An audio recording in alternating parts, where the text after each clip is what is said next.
Somnifère, le podcast. Bonsoir à toutes et à tous, nous sommes le mardi 24 mai et Somnifère vous raconte ce soir l'histoire d'une vieille mendiante qui vit seule avec son chien dans un petit village sur les bords de l'Escaut. Un soir d'hiver, alors qu'elle tente de se réchauffer, elle fait une rencontre qui va changer son destin. C'est un conte philosophique de Charles Delin intitulé « Le poirier de misère ». Je vous rappelle que le podcast ne sera pas diffusé demain soir puisque nous serons la veille d'un jour férié et je vous donne rendez-vous jeudi pour le prochain Somnifère. Je vous souhaite une excellente nuit et maintenant place à notre séance de relaxation. La séance de relaxation. Je vous laisse prendre quelques instants pour vous mettre à l'aise, pour ajuster le drap ou la couverture. Et je vous invite, quand vous êtes prêt, à fermer les yeux.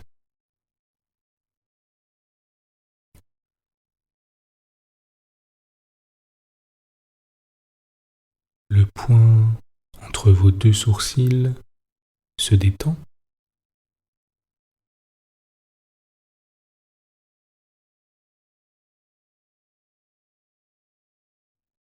Votre mâchoire se relâche.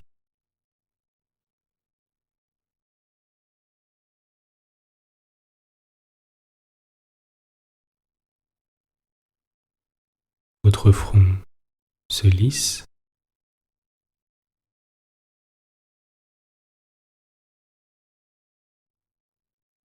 Et votre cuir chevelu se détend également.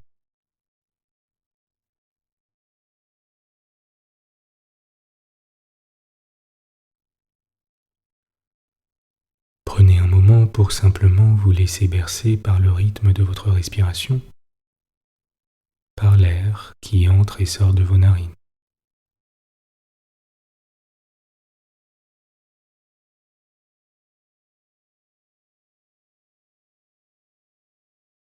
Par les mouvements réguliers de votre ventre qui monte, qui descend.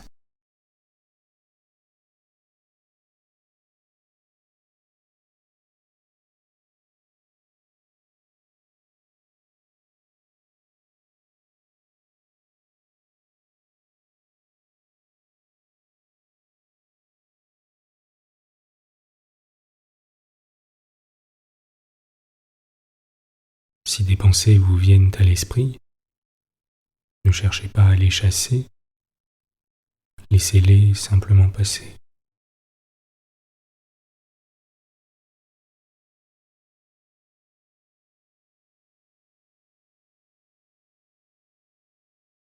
Relâchez votre ventre,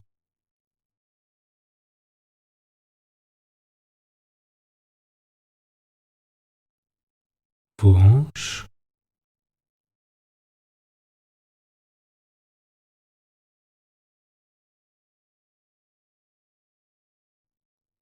vos cuisses.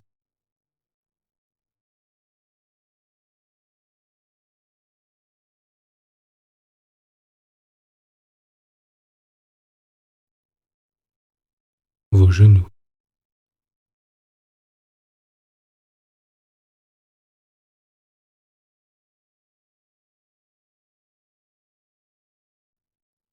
vos mollets,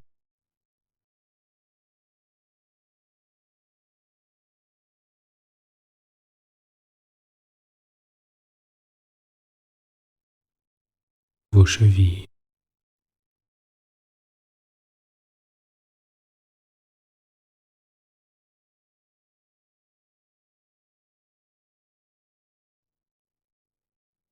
et enfin vos pieds.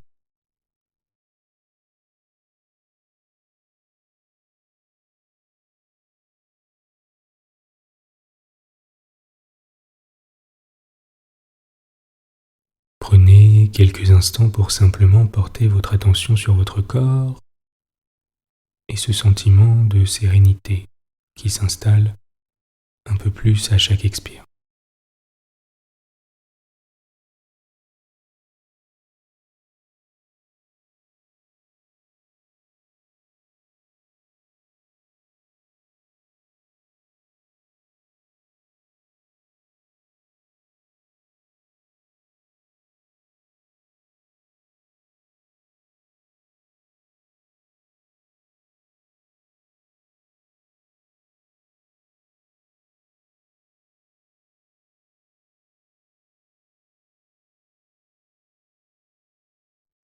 vous êtes calme et détendu.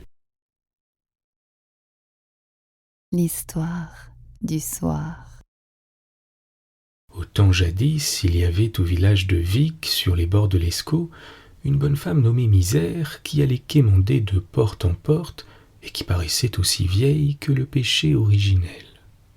Misère habitait à l'écart une pauvre petite cassine empisée où elle n'avait pour toute société qu'un chien qui s'appelait Faro et pour tout bien qu'un bâton et une besace que trop souvent elle rapportait aux trois quarts vides. La vérité est de dire cependant qu'elle possédait encore dans un petit closeau derrière sa hutte un arbre, un seul. Cet arbre était un poirier si beau qu'on ne vit jamais rien de tel depuis le fameux pommier du paradis terrestre. Le seul plaisir que Misère goûtât en ce monde était de manger des fruits de son jardin, c'est-à-dire de son poirier. Malheureusement, les garçonnets du village venaient marauder dans son clos. Tous les jours, Misère allait quêter avec Faro, mais à l'automne, Faro restait à la maison pour garder les poires. Et c'était un crève-cœur pour tous les deux, car la pauvre femme et le pauvre chien s'aimaient de grande amitié. Or il vint un hiver où 2 mois durant, il gela à pierre fendre. Il chut ensuite tant de neige que les loups quittèrent les bois et entrèrent dans les maisons. Ce fut une terrible désolation dans le pays, et Misère et Faro en souffrirent plus que les autres.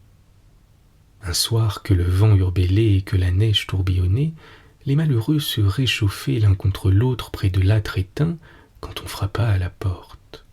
Chaque fois que quelqu'un s'approchait de la chaumine, Faro aboyait avec colère, croyant que c'étaient les petits maraudeurs.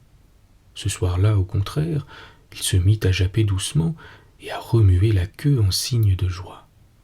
« Pour l'amour de Dieu, fit une voix plaintive, ouvrez à un pauvre homme qui meurt de froid et de faim. » Haussez le loquet, cria Misère. Il ne sera point dit que par un temps pareil, j'aurais laissé dehors une créature du bon Dieu. L'étranger entra. Il paraissait encore plus vieux et plus misérable que Misère, et n'avait pour se couvrir qu'un sarrau bleu en haillons. « Asseyez-vous, mon brave homme, dit Misère. Vous êtes bien mal tombé, mais j'ai encore de quoi vous réchauffer. » Elle mit au feu sa dernière bûche et donna au vieillard 3 morceaux de pain et une poire qui lui restait. Bientôt le feu flamba et le vieillard mangea de grand appétit. Or pendant qu'il mangeait, Faro lui léchait les pieds. Quand son hôte eut fini, Misère l'enveloppa dans sa vieille couverture de futaine et le força de se coucher sur sa paillasse, tandis qu'elle-même s'arrangeait pour dormir la tête appuyée sur son escabeau. Le lendemain, Misère s'éveilla la première. « Je n'ai plus rien, se dit-elle, et mon hôte va jeûner. Voyons s'il n'y a pas moyen d'aller quêter dans le village. » Elle mit le nez à la porte, la neige avait cessé de choir et il faisait un clair soleil de printemps. Elle se retourna pour prendre son bâton et vit l'étranger debout et prêt à partir. « Quoi ? Vous partez déjà ?» dit-elle. « Ma mission est remplie, » répondit l'inconnu, « et il faut que j'aille en rendre compte à mon maître. Je ne suis point ce que je parais. Je suis Saint Vanon, patron de la paroisse de Condé, et j'ai été envoyé par Dieu le Père pour voir comment mes fidèles pratiquent la charité, qui est la première des vertus chrétiennes. J'ai frappé à la porte du bourgmestre et des bourgeois de Condé. J'ai frappé à la porte du seigneur et des cenciers de Vic. Le bourgmestre et les bourgeois de Condé, le seigneur et les cenciers de Vic m'ont laissé grelotter à leur porte. Toi seul as eu pitié de mon malheur, et tu étais aussi malheureuse que moi. Dieu va te le rendre. Fais un vœu, il s'accomplira. » Misère se signa et tomba à genoux.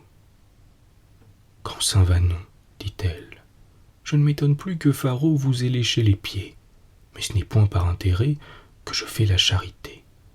D'ailleurs, je n'ai besoin de rien. » Tu es trop dénué de toute chose, dit saint Vanon, pour n'avoir point de désir. Parle, que veux-tu ? Misère se taisait. Veux-tu une belle cense avec du blé plein le grenier, du bois plein le bûcher et du pain plein la huche ? Veux-tu des trésors ? Veux-tu des honneurs ? Veux-tu être duchesse ? Veux-tu être reine de France ? Misère secoua la tête. Un saint qui se respecte ne doit pas être en reste avec une pauvresse, reprit saint Vanon d'un air piqué. Parle, ou je croirai que tu me refuses par orgueil. Puisque vous l'exigez, grand saint Vanon, répondit Misère, j'obéirai. J'ai là dans mon jardin un poirier qui me donne de fort belles poires. Par malheur, les jeunes gars du village viennent me les voler, et je suis forcé de laisser le pauvre Faraud à la maison pour monter la garde. Faites que quiconque grimpera sur mon poirier n'en puisse descendre sans ma permission. Amen, dit saint Vanon en souriant de sa naïveté. Et après lui avoir donné sa bénédiction, il se remit en route. La bénédiction de saint Vanon porta bonheur à Misère, et dès lors elle ne rentra plus jamais la mallette vide à la maison. Le printemps succéda à l'hiver, l'été au printemps, et l'automne à l'été. Les garçonnets, voyant Misère sortir avec Faraud, grimpèrent sur le poirier et remplirent leurs poches. Mais au moment de descendre, ils furent bien attrapés. Misère, au retour, les trouva perchés sur l'arbre, les y laissa longtemps, et lâcha Faraud à leur trousse quand elle voulut bien les délivrer. Ils n'osèrent plus revenir, les viclos eux-mêmes évitèrent de passer près de l'arbre ensorcelé, et Misère et Faraud vécurent aussi heureux qu'on peut l'être en ce monde. Vers la fin de l'automne, Misère se réchauffait un jour au soleil dans son jardin quand elle entendit une voix qui criait son nom. Cette voix était si lamentable que la bonne femme se prit à trembler de tous ses membres et que Faraud hurla comme s'il y avait eu un trépassé dans la maison. Elle se retourna et vit un homme long, maigre, jaune et vieux, vieux comme un patriarche. Cet homme portait une faux aussi longue qu'une perche à houblon. Misère reconnut la mort. « Que voulez-vous ? Et que venez-vous faire avec cette faux ? dit-elle d'une voix altérée. « Je viens faire ma besogne. Allons, ma bonne Misère, ton heure a sonné, il faut me suivre. » « Déjà ? Déjà, mais tu devrais me remercier, toi qui es si pauvre, si vieille et si caduque. Pas si pauvre ni si vieille que vous le croyez, notre maître. J'ai du pain dans la huche et du bois au bûcher. Je n'aurai que 95 ans, vienne la chandeleur, et quant à être caduque, je suis aussi droite que vous sur mes jambes, soit dit sans affront. Tu seras bien mieux au paradis. On sait ce qu'on perd, on ne sait pas ce qu'on gagne au change, dit philosophiquement Misère. D'ailleurs, cela ferait trop de peine à Faraud. Faraud te suivra. Voyons, décide-toi. Misère soupira. Accordez-moi du moins quelques minutes que je m'attiffe un peu. Je ne voudrais point faire honte aux gens de là-bas. La mort y consentit. Misère mit sa belle robe d'indienne à fleurs qu'elle avait depuis plus de 30 ans, son blanc bonnet et son vieux mantelet de Silésie tout usé mais sans trou ni tache qu'elle ne revêtait qu'au fait carillonné. Tout en s'habillant, elle jeta un dernier coup d'œil sur sa chaumière et avisa le poirier. Une idée singulière lui passa par la tête et elle ne put s'empêcher de sourire. « Pendant que je m'apprête, voudriez-vous me rendre un service, l'homme de Dieu ?» dit-elle à la mort. « Ce serait de monter sur mon poirier et de me cueillir les 3 poires qui restent. Je les mangerai en route. »« Soit, » dit la mort, et il monta sur le poirier. Il cueillit les 3 poires et voulut descendre, mais à sa grande surprise, il ne put en venir à bout. Misère cria-t-il. « Aide-moi donc à descendre. Je crois que ce maudit poirier est ensorcelé. » Misère vint sur le pas de la porte. La mort faisait des efforts surhumains avec ses longs bras et ses longues jambes, mais au fur et à mesure qu'il se détachait de l'arbre, comme s'il eût été vivant, le reprenait et l'embrassait avec ses branches. C'était un spectacle si bouffon que Misère partit d'un grand éclat de rire. « Ma foi, dit-elle, je ne suis point pressée d'aller au paradis. Tu es bien là, mon bonhomme. Reste-y, le genre humain va me devoir une belle chandelle. » Et Misère ferma sa porte et laissa la mort perchée sur son poirier. Au bout d'un mois, comme la mort ne faisait plus son service, on fut tout étonné de voir qu'il n'y avait eu aucun décès à Vic, à Fresnes et à Condé. L'étonnement redoubla à la fin du mois suivant, surtout quand on apprit qu'il en était de même à Valenciennes, à Douai, à Lille et dans toute la Flandre.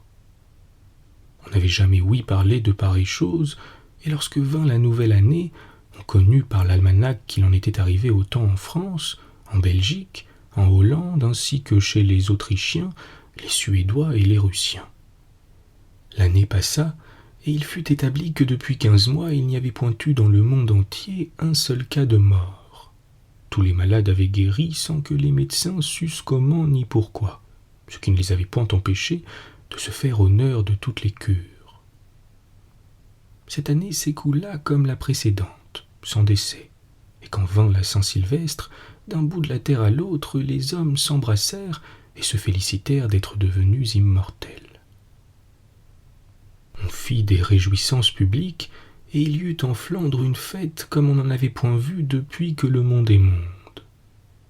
J'avoue pour ma part que j'ai peine à le croire, mais toujours est-il que jamais le monde ne fut si heureux, et personne ne soupçonnait Misère d'être la cause de cette félicité universelle. Misère ne s'en vantait point par modestie. Tout alla bien durant 10, 20, 30 ans. Mais au bout de 30 ans, il ne fut point rare de voir des vieillards de 110 et 120 ans, ce qui est d'ordinaire l'âge de la dernière décrépitude.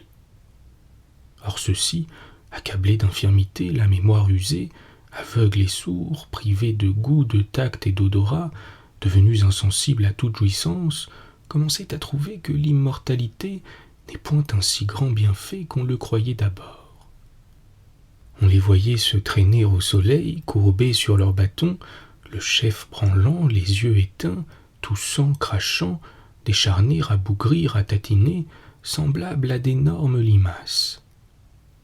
Les vieillards les plus débiles restaient dans leur lit, et il n'y avait point de maison où l'on ne trouvât 5 ou 6 lits où geignyaient les aïeuls, au grand ennui de leurs arrière-petits-fils et fils de leurs arrière-petits-fils. On fut même obligé de les rassembler dans d'immenses hospices où chaque nouvelle génération était occupée à soigner les précédentes qui ne pouvaient guérir de la vie.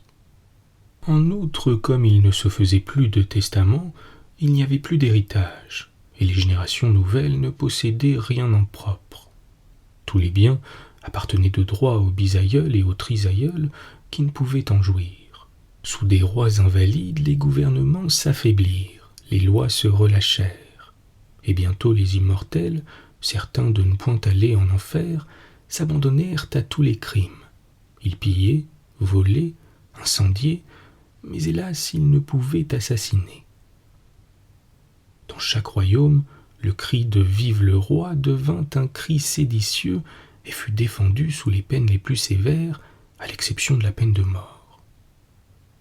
Ce n'est pas tout, comme les animaux ne mouraient pas plus que les hommes, bientôt la terre regorgea tellement d'habitants qu'elle ne put les nourrir. Il vint une horrible famine, et les hommes errant demi-nus par les campagnes, faute d'un toit pour abriter leurs têtes, souffrirent cruellement de la faim sans pouvoir en mourir. Si Misère avait connu cet effroyable désastre, elle n'eût point voulu le prolonger, même au prix de la vie. Mais habituée de longue date aux privations et aux infirmités, elle et Faraud en pâtissaient moins que les autres. Puis ils étaient devenus quasi sourds et aveugles, et Misère ne se rendait pas bien compte de ce qui se passait autour d'elle. Alors les hommes mirent autant d'ardeur à chercher le trépas qu'ils en avaient mis jadis à le fuir. On eut recours aux poisons les plus subtils et aux engins les plus meurtriers. Mais engins et poisons ne firent qu'endommager le corps sans le détruire. On décréta des guerres formidables. D'un commun accord, pour se rendre le service de s'anéantir mutuellement, les nations se ruèrent les unes sur les autres. Mais on se fit un mal affreux sans parvenir à tuer un seul homme. On rassembla un congrès de la mort. Les médecins y vinrent des 5 parties du monde, et ils cherchèrent tous ensemble un remède contre la vie sans pouvoir le trouver. On proposa 10 millions de francs de récompense pour quiconque le découvrirait. Tous les docteurs écrivirent des brochures sur la vie, comme ils en avaient écrit sur le choléra, et ils ne guérirent pas plus cette maladie que l'autre. C'était une calamité plus épouvantable que le déluge, car elle sévissait plus longuement, et on ne prévoyait point qu'elle dût avoir une fin. Or, à cette époque, il y avait à Condé un médecin fort savant qu'on appelait le docteur de Profundis. C'était un très honnête homme, et qui était désolé de ne pouvoir plus guérir personne. Un soir qu'il revenait de dîner chez le mailleur de Vic, comme il avait trop bu d'un coup, il s'égara dans le marais. Le hasard le conduisit près du jardin de misère, et il entendit une voix plaintive qui disait « Qui me délivrera, et qui délivrera la terre de l'immortalité 100 fois pire que la peste ?»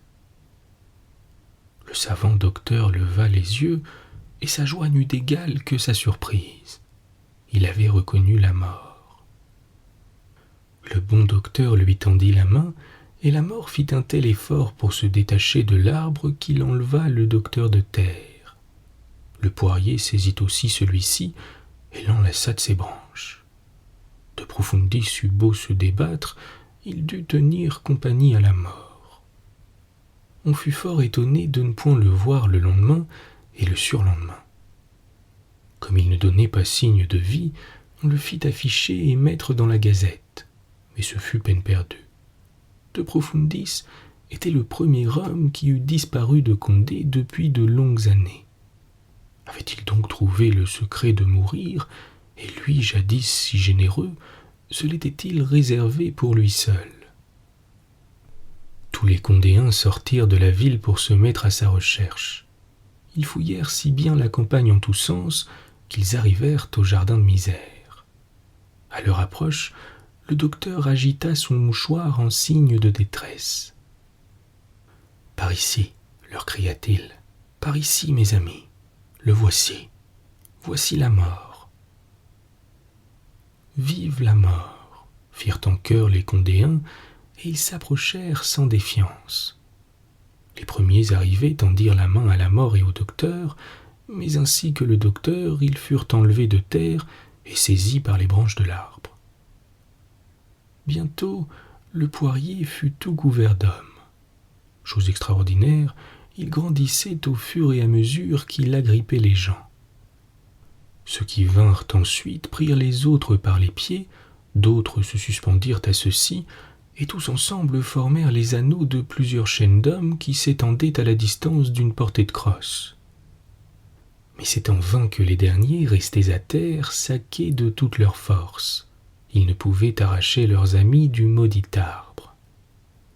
L'idée leur vint alors d'abattre le poirier. Ils allaient quérir des haches et commencèrent à le frapper tous ensemble. Hélas, on ne voyait même pas la marque des coups. Ils se regardaient tout penauds et ne sachant plus à quel saint se vouer quand Misère vint au bruit et en demanda la cause. On lui expliqua ce qui se passait depuis si longtemps et elle comprit le mal qu'elle avait fait sans le vouloir. « Moi seule puis délivrer la mort, dit-elle, et j'y consens, mais à une condition, c'est que la mort ne viendra nous chercher, Faraud et moi, que quand je l'aurai appelé 3 fois. » « Très bien, dit la mort, j'obtiendrai de saint Vanon qu'il arrange l'affaire avec le bon Dieu. Descendez, je vous le permets, cria Misère. Et la mort, le docteur et les autres tombèrent du poirier comme des poires trop mûres. La mort se mit à sa besogne sans désemparer et expédia les plus pressés. Mais chacun voulait passer le premier. Le brave homme vit qu'il aurait trop à faire. Il leva pour l'aider une armée de médecins et en nomma général en chef le docteur de Profondis. Quelques jours suffirent à la mort et au docteur pour débarrasser la terre de l'excès des vivants, et tout rentra dans l'ordre. Tous les hommes âgés de plus de 100 ans eurent droit de mourir et moururent, à l'exception de Misère qui se tint coite et qui depuis n'a point encore appelé 3 fois la mort. Voilà pourquoi, dit-on, Misère est toujours dans le monde. Bonne nuit. Bonne nuit.